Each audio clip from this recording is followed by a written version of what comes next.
when we think about our companies engaging in a pilot, you know, the time frames that our startups think about and the startups that utilities think about, you know, are in different universes. Right. So how should companies design, how should they think about ultimately engaging in a pilot where they actually do have a certain amount of capital at typical stages and they can actually successfully get through a pilot in a reasonable timeline?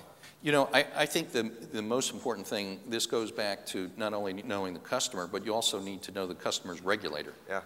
Because, you know, we are the way we are, for better or worse, and to a large extent because we've reacted to the environment of the regulator. Yeah. So to look at smart meter, we started working on smart meter in the energy crisis back in 2002. Mm-hmm. A gal named Annie Ting, you know, and who had come from Pac-Bell. We started working on that, so it went on for years. Mm-hmm. And then we made the early decision about the first technology, which was closed architecture. And the commission said, well, you're so far ahead of each other, everybody else, you're about 4 years ahead.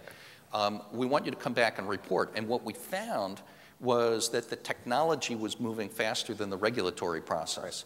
And so we looked at it, we started coming under criticism from EPRI, from others about the closed architecture.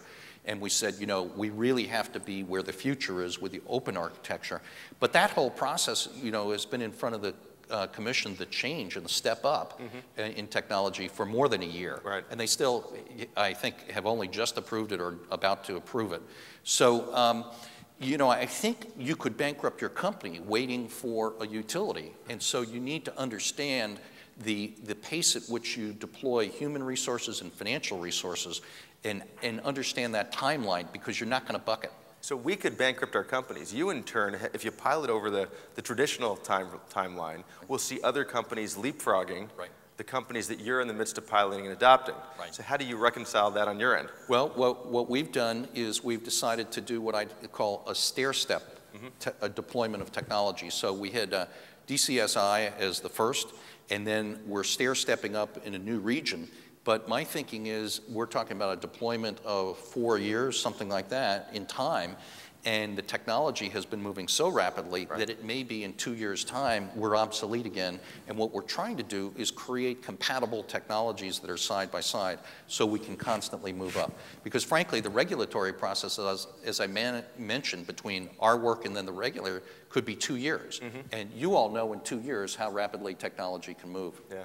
So let's go back to the policy side. You spent a lot of your time on the policy side, and you know we referenced it in the opening here. But you know, talk about if you could create a whiteboard to really help get our energy industry leapfrogged into this whole clean energy and green paradigm. You know, what would be some of the things if you were at that whiteboard you'd be putting up there? Well, you know, what I always think about is your business environment, the playing field, and so. You know, last week I was just in Washington, as you mentioned, you know, in front of Congress, key members of Congress, and then also the administration, Carol Browner and the transition team. And, you know, I think what is clear is there's a tremendous push. Basically, what they've said is we're going to have a new deal, and we want it to be a green new deal. And we're looking for net present value positive applications and things we can do pretty quickly and that fit the characteristics you described in terms of people here and the like.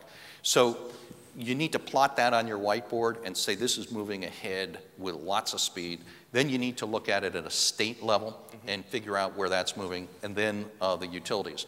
But you know, first on the top of the board is going to be energy efficiency. Everybody agrees with a cost of about 3 cents a kilowatt hour that is the best deal in town, and that's where it's going to be first and foremost. So that's it. Renewables, I think you're going to continue to see movement there.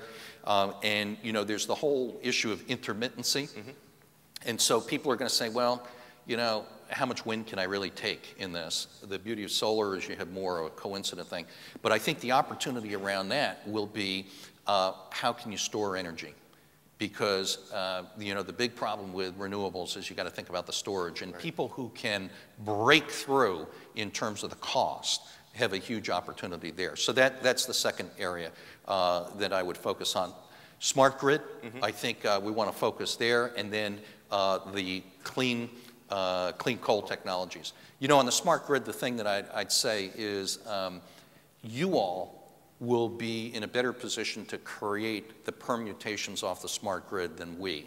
because, you know, utilities, candidly, as much as we try and be innovative at PG&E, we're still behind all of you. We are the opposite of what you would want from a developer of technology. We're good at evaluating other people's technology and picking the right fit for ourselves. But I think the world is changing, and so the question will be, competition, will it come in there? Can people do that business better than we can? So I think that there will be a move, just as there was in telecom, so this is one of the similarities with telecom, towards distributed intelligence in the network.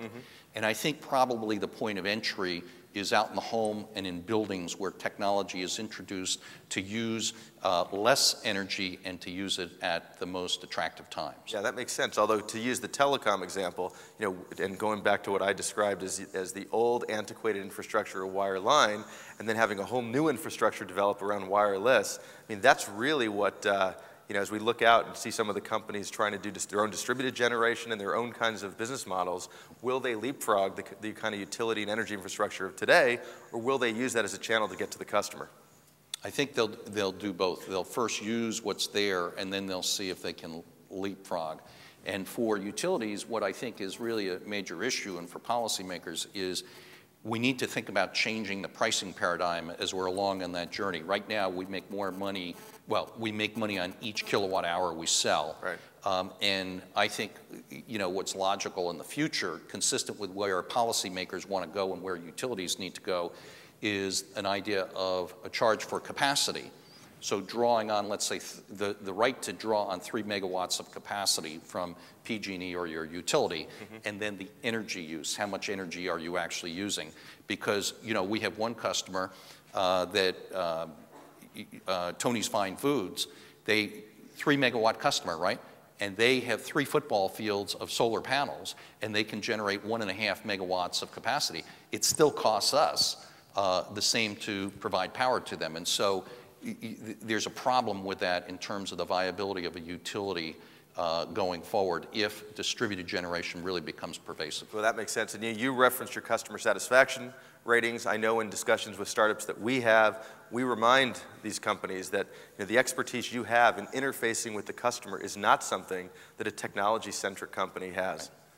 Right. And you always have to remember the importance of mass and scale. Right. And that's what we saw in telecom. It was so hard to come in against AT&T or the big bells, and it took decades for people to really invade that business. Peter, when we founded this conference 5 years ago, it was really one of the key elements to our mission was that it's going to take the full community to really tackle some of these key energy challenges we face. And it was really part of that mission was to build the bridge between the world of the old traditional energy industry and the newer clean tech community. And we want to thank you for really being a poster child in walking across that bridge and being here today. And we really hope that the kinds of technologies that our community is creating will continue to be the kind of partnership and technology that can continue to work with you and PG&E. Please join me in thanking Peter Darbee from PG&E.